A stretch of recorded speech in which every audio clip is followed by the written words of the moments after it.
Welcome to our channel. Deleting your Fitbit account permanently removes all your fitness data and cannot be undone, so follow these steps carefully. Step 1.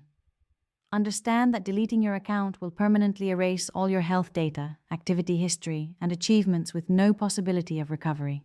Step 2. Export your Fitbit data if you want to keep a copy for your records by visiting the Fitbit website and downloading your archive. Step 3. Log into your Fitbit account on the Fitbit website using your email and password credentials. Step 4.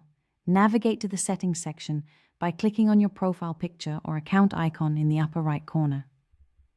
Step 5. Scroll down to find Manage Data and select Delete Account to begin the permanent deletion process. Step 6. Read through the warnings about data loss and confirm that you understand all data will be permanently deleted. Step 7. Enter your password when prompted to verify your identity and authorize the account deletion request. Step 8. Click the final confirmation button to submit your deletion request, after which your account and all associated data will be permanently removed from Fitbit servers. Don't forget to like this video and subscribe to our channel.